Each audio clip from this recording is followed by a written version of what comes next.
이 이야기는 병원에서 절대 꺼내지 않는 이야기입니다. 왜냐하면 그들은 이것으로 막대한 돈을 벌어왔기 때문입니다. 안녕하세요. 저는 내과 전문의 박건우입니다. 올해로 내과 임상 경력 27년째를 맞이하고 있습니다. 서울대학교 의과대학을 졸업하고 삼성서울병원에서 수련을 받았으며 지난 15년간 당뇨병 환자분들과 함께 해왔습니다. 그동안 수많은 환자분들을 만나며 깨달은 것이 있습니다. 당뇨병은 결코 두려워할 병이 아니라는 것입니다. 하지만 현실은 어떻습니까? 당뇨 진단을 받은 순간 환자분들은 절망에 빠집니다. 의사는 평생 약을 먹어야 한다고 말하고 주변에서는 이것도 못 먹고 저것도 못 먹는다며 겁을 줍니다. 심지어 일부 의료진들도 환자의 두려움을 키우는 말들을 서슴없이 내뱉습니다. 왜 그럴까요? 두려워하는 환자가 더 많은 검사를 받고 더 비싼 약을 복용하며 더 자주 병원을 찾기 때문입니다. 저는 이런 현실이 너무나도 안타까웠습니다. 실제로는 올바른 관리만 한다면 당뇨병 환자도 건강한 사람과 다르지 않은 삶을 살 수 있는데 말입니다. 그래서 지난 3년 전부터 이런 건강 콘텐츠를 만들기 시작했습니다. 병원에서는 시간이 부족해 제대로 설명드리지 못했던 진실들을 여러분과 나누고 싶었기 때문입니다. 특히 오늘은 당뇨 환자분들이 가장 궁금해하시는 음식에 대한 이야기를 해드리려고 합니다. 감자와 고구마 중 어떤 것이 좋을까요? 과일은 정말 다 끊어야 할까요? 혈관을 보호하는 진짜 방법은 무엇일까요? 이런 질문들에 대한 명확한 답을 드리겠습니다. 이 이야기가 도움이 되신다면 구독과 좋아요로 함께 해주세요. 여러분의 건강한 노후를 응원합니다. 그리고 지금 이 영상을 어디서 보고 계신가요? 병실인가요? 안방인가요? 댓글에 남겨주시면 제가 직접 답글로 친절히 도와드리겠습니다. 여러분 혹시 아침에 간단히 감자나 고구마를 드신 적이 있나요? 많은 분들이 똑같은 뿌리채소라고 생각하시지만 당뇨 환자에게는 하늘과 땅 차이입니다. 2392년 국제식량농업기구와 세계보건기구가 공동으로 발표한 보고서를 보면 놀라운 사실이 드러납니다. 감자의 당화지수, 즉 혈당을 올리는 정도를 나타내는 지수가 95입니다. 이는 포도당이 100이니까 거의 설탕 덩어리를 먹는 것과 다름없다는 뜻입니다. 반면 고구마는 어떨까요? 고구마의 당화지수는 60 이하입니다. 왜 이런 차이가 날까요? 감자에는 전분이 단순한 형태로 들어있어서 위에서 소화되자마자 혈관으로 쏟아져 들어갑니다. 마치 물을 컵에 한 번에 쏟아 붓는 것처럼 말입니다. 하지만 고구마는 복합 탄수화물과 식이섬유가 풍부해서 혈당이 서서히 올라갑니다. 마치 물을 방울방울 떨어뜨리는 것처럼요. 실제로 제가 환자분들께 권하는 것은 아침에 손바닥 크기만한 고구마 반 개 정도입니다. 이때 중요한 것은 따뜻하게 드시는 것입니다.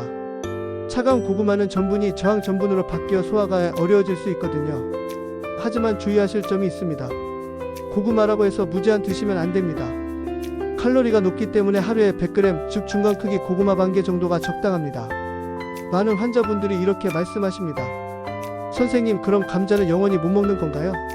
그렇지 않습니다. 감자도 방법이 있습니다. 감자를 삶아서 하룻밤 냉장고에 보관하면 저항 전분이 생겨서 혈당 상승이 완만해집니다. 하지만 이것도 일주일에 한두 번 정도가 적당합니다. 그렇다면 여러분은 어떤 선택을 하시겠습니까? 혈당을 급격히 올리는 감자를 계속 드실 건가요? 아니면 혈당을 천천히 올리는 고구마로 바꾸실 건가요?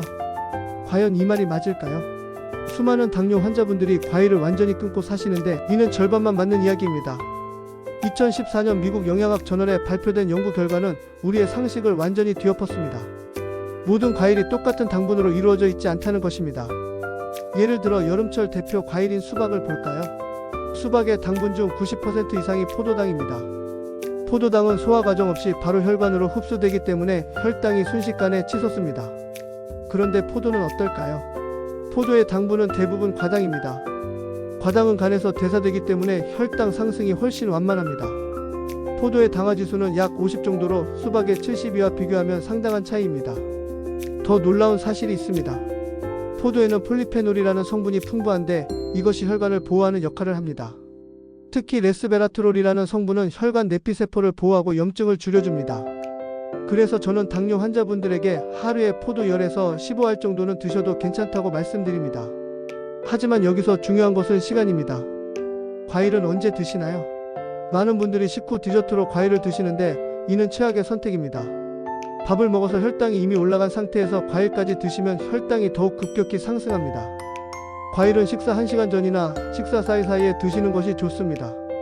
또 다른 주의점은 과일의 상태입니다. 잘 익은 과일일수록 당분이 많아집니다. 바나나의 경우 푸른 바나나와 노란 바나나의 당화지수 차이가 20 이상 납니다. 그래서 약간 덜 익은 과일을 선택하시는 것이 혈당 관리에 도움이 됩니다. 그렇다면 여러분은 지금까지 어떤 과일을 어떻게 드셨나요? 혹시 수박을 많이 드시지는 않으셨나요? 이제라도 늦지 않았습니다. 올바른 과일 선택으로 당뇨와 함께하는 달콤한 삶을 만들어 보세요. 지난해 여름 74세 김호철님이 응급실로 실려왔습니다. 뇌혈관 미세경색이었습니다. 호철님은 10년째 당뇨를 앓고 계셨는데 혈당 관리는 나름대로 잘한다고 생각하고 계셨습니다. 매일 아침 운동 대신 수박을 한 접시씩 드셨거든요. 과일이니까 몸에 좋을 것이라고 믿으셨던 겁니다. 응급실에서 만난 호철님의 첫 말씀이 지금도 생생합니다. 선생님, 저는 단 것도 안 먹고 과일만 먹었는데 왜 이런 일이 생겼을까요? 그때 호철님의 눈에서 절망을 읽을 수 있었습니다. 10년간 나름대로 관리했다고 생각했는데 결국 합병증이 온 것입니다. 검사 결과를 보니 호철님의 당화 혈색소는 9.2%였습니다. 정상이 6.5% 미만이니까 상당히 높은 수치였습니다. 특히 식후 혈당이 300을 넘나드는 상황이었습니다. 매일 아침 드시던 수박 한 접시가 문제였습니다. 호철님께 설명을 드렸습니다. 호철님, 수박은 당뇨 환자에게는 설탕물이나 다름없습니다. 대신 포도를 조금씩 드셔보세요. 처음에는 믿지 않으셨습니다. 포도가 더 달잖아요? 라고 반문하셨거든요. 하지만 저는 과학적 근거를 들어 차근차근 설명드렸습니다. 퇴원 후 호철님은 제 말씀을 따라 하셨습니다.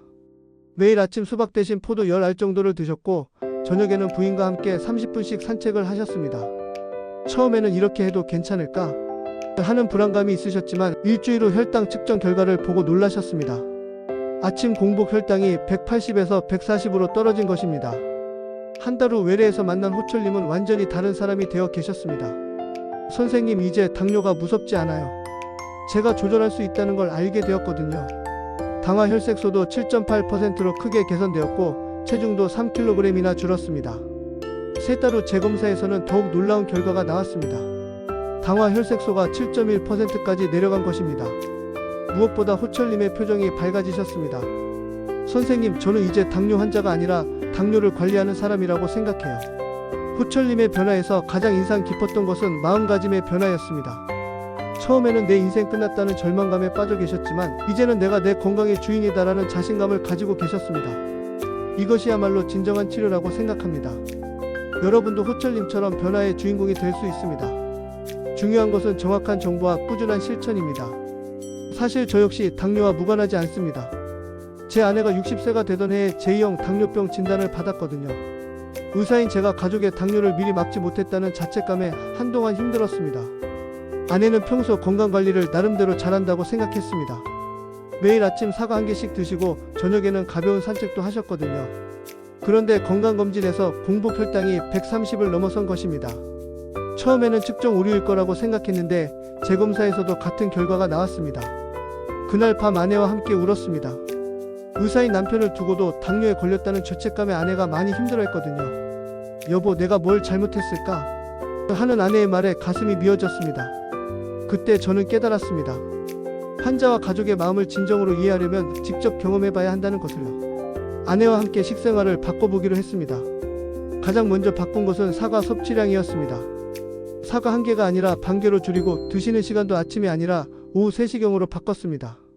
그리고 저녁 산책 시간을 20분에서 40분으로 늘렸습니다. 처음 한 달은 정말 어려웠습니다. 아내는 음식 조절하는 게 이렇게 힘든 줄 몰랐다며 자주 힘들어 하셨습니다. 그럴 때마다 저는 우리가 함께하니까 괜찮다며 격려했습니다. 실제로 저도 아내와 같은 식단을 따라했거든요. 의사라고 해서 특별할 건 없다고 생각했습니다. 2달째부터 변화가 보이기 시작했습니다. 아내의 공복 혈당이 110으로 떨어진 것입니다. 더 놀라운 것은 몸무게도 4kg이나 줄었다는 점이었습니다. 무엇보다 아내의 표정이 밝아졌습니다. 여보, 이제 자신감이 생겨나고 말하는 아내를 보며 저도 덩달아 기뻤습니다. 반년이 지난 지금 아내의 당화 혈색소는 6.3%입니다. 거의 정상 범위에 들어선 것입니다. 더 중요한 것은 우리 부부 관계가 더욱 돈독해졌다는 점입니다. 함께 산책하며 나누는 대화, 건강한 음식을 함께 준비하는 시간들이 우리를 더 가깝게 만들었습니다. 이 경험을 통해 저는 깨달았습니다. 당뇨 관리는 단순히 혈당 수치를 낮추는 것이 아니라 삶의 질을 높이고 사랑하는 사람과의 관계를 더욱 소중하게 만드는 과정이라는 것을요. 지금도 아내와 함께 저녁 산책을 하며 건강하게 늙어가는 것에 대해 이야기를 나눕니다. 여러분도 혼자가 아닙니다. 가족과 함께 때로는 의료진과 함께 이 길을 걸어갈 수 있습니다. 중요한 것은 포기하지 않는 마음입니다. 비타민C. 당뇨병의 진짜 무서운 점은 혈당 자체가 아닙니다. 바로 합병증입니다. 그리고 이 모든 합병증의 시작점은 혈관 손상입니다. 하지만 다행히 우리에게는 강력한 혈관 보호막이 있습니다. 바로 비타민C입니다. 2011년 미국 임상영양학 저널에 발표된 연구를 보면 놀라운 사실이 드러납니다. 당뇨 환자의 혈중 비타민C 농도가 정상인보다 평균 30%나 낮다는 것입니다. 왜 그럴까요? 고혈당 상태에서는 활성산소가 과도하게 생성되는데 이를 중화시키기 위해 비타민C가 대량으로 소모되기 때문입니다. 활성산소가 무엇인지 궁금하실 텐데요. 쉽게 말하면 몸속에서 생기는 녹입니다. 철이 공기 중에 오래 두면 녹이 쓰는 것처럼 우리 몸도 산소를 사용하는 과정에서 활성산소라는 해로운 물질이 생깁니다. 특히 혈당이 높은 상태에서는 이 활성산소가 폭발적으로 늘어나서 혈관벽을 공격합니다. 그런데 비타민C는 이런 활성산소를 중화시키는 강력한 항산화제입니다. 마치 소방관이 불을 끄는 것처럼 비타민C가 활성산소를 제거해서 혈관을 보호하는 것입니다. 실제로 연구 결과를 보면 비타민C를 충분히 섭취한 당뇨 환자들의 심혈관 질환 발생률이 30%나 낮았습니다. 그렇다면 하루에 얼마나 섭취해야 할까요? 일반적으로 권장되는 양은 하루 1000mg입니다. 하지만 당뇨 환자의 경우 소모량이 많기 때문에 하루 3000mg까지는 안전하다고 알려져 있습니다. 중요한 것은 한 번에 많이 드시지 마시고 하루 3번 나누어서 드시는 것입니다. 왜 나누어서 먹어야 할까요? 비타민C는 수용성 비타민이라서 몸속에 저장되지 않고 소변으로 배출됩니다. 그래서 한 번에 많이 드셔도 몸에서 다 활용하지 못하고 버려집니다. 식후에 1000mg씩 3번 나누어서 드시는 것이 가장 효과적입니다. 다만 주의하실 점이 있습니다. 하루 3000mg을 넘어서면 위장 장애가 생길 수 있습니다. 설사나 복통이 생기면 양을 줄이셔야 합니다. 또한 신장 결석 병력이 있으신 분들은 의사와 상담 후 드시는 것이 좋습니다. 혹시 여러분은 평소에 비타민C를 얼마나 섭취하고 계신가요? 과일로만 충분하다고 생각하시나요? 당뇨가 있으시다면 과일만으로는 부족할 수 있습니다. 별도의 보충제를 고려해 보시기 바랍니다. 기억하세요. 혈관은 한번 손상되면 회복이 어렵습니다. 하지만 지금부터라도 비타민C로 혈관을 보호한다면 충분히 건강한 노후를 맞이할 수 있습니다. 오늘 우리가 함께 나눈 이야기들을 정리해 보겠습니다. 첫째, 혈당 관리의 핵심은 무조건 낮추는 것이 아니라 안정적으로 유지하는 것입니다. 감자보다는 고구마를, 수박보다는 포도를 선택하는 작은 지혜가 여러분의 혈당을 안정시킬 것입니다. 둘째, 과일은 적이 아닙니다. 올바른 선택과 적절한 양, 그리고 드시는 시간만 조절한다면 당뇨가 있어도 충분히 달콤한 삶을 즐길 수 있습니다. 포도 열알의 기쁨을 포기할 필요는 없습니다. 셋째, 비타민C는 여러분 혈관의 든든한 보호막입니다. 하루 3000mg을 3번 나누어 드시면서 활성산소로부터 혈관을 지켜주세요. 넷째, 그리고 가장 중요한 것은 마음가짐입니다. 김호철님처럼 제 아내처럼 당뇨는 절망의 끝이 아니라 새로운 시작의 기회가 될 수 있습니다. 두려움 대신 희망을, 포기 대신 도전을 선택해주세요. 지난 27년간 수많은 환자분들을 만나며 확신하게 된 것이 있습니다. 당뇨병은 불치병이 아닙니다. 올바른 정보와 꾸준한 실천만 있다면 누구나 건강하게 관리할 수 있는 질환입니다. 중요한 것은 병원과 제약회사의 두려운 마케팅에 속지 않는 것입니다. 여러분 각자의 상황이 다르다는 것을 잘 압니다. 어떤 분은 이미 합병증으로 고생하고 계실 수도 있고 어떤 분은 이제 막 진단받아서 막막하실 수도 있습니다. 하지만 언제든 늦지 않았습니다. 지금 이 순간부터 작은 변화를 시작하면 됩니다. 제가 환자분들께 항상 드리는 말씀이 있습니다. 선생님, 언제부터 시작하면 될까요? 라고 물으시면 저는 이렇게 답합니다. 지금 당장요. 내일이 아니라 오늘부터요. 하지만 무리해서 모든 것을 한 번에 바꾸려고 하지는 마세요. 작은 습관부터 차근차근 바꿔나가시면 됩니다. 아침에 드시던 감자를 고구마로 바꾸는 것, 수박 대신 포도를 선택하는 것, 비타민C를 챙겨 드시는 것, 이런 작은 변화들이 모여서 여러분의 인생을 완전히 바꿀 것입니다. 저는 그런 변화를 수없이 목격해왔습니다. 당뇨병과 함께하는 삶이 결코 불행한 것만은 아닙니다. 오히려 더 건강에 신경 쓰게 되면서 이전보다 더 활기찬 삶을 사는 분들을 많이 봅니다.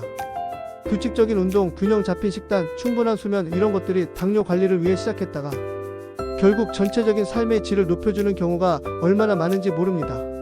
특히 저는 환자분들이 가족과 더 가까워지는 모습을 자주 봅니다.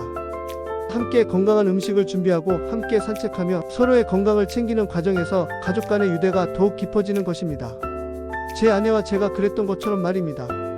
마지막으로 여러분께 당부드리고 싶은 말씀이 있습니다. 당뇨라는 진단은 여러분의 인생의 종지부를 찍는 것이 아닙니다. 오히려 더 건강하고 의미 있는 삶으로 향하는 새로운 출발점입니다. 두려워하지 마시고 포기하지 마시고 작은 변화부터 시작해 보세요. 혈당 수치에 연연하지 마시고 숫자가 아닌 자신의 몸과 마음의 소리에 귀 기울여 보세요. 몸이 편안해지고 마음이 평안해지는 것을 느끼실 수 있을 것입니다.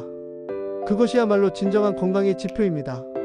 오늘 제가 드린 말씀들이 여러분의 삶에 작은 변화의 씨앗이 되기를 간절히 바랍니다. 그리고 그 씨앗이 자라서 건강하고 행복한 노후라는 아름다운 열매를 맺기를 진심으로 기원합니다. 내일 저녁부터 작은 습관 하나만 바꿔보세요. 그 변화가 여러분의 노후 건강을 완전히 달라지게 할 수 있습니다.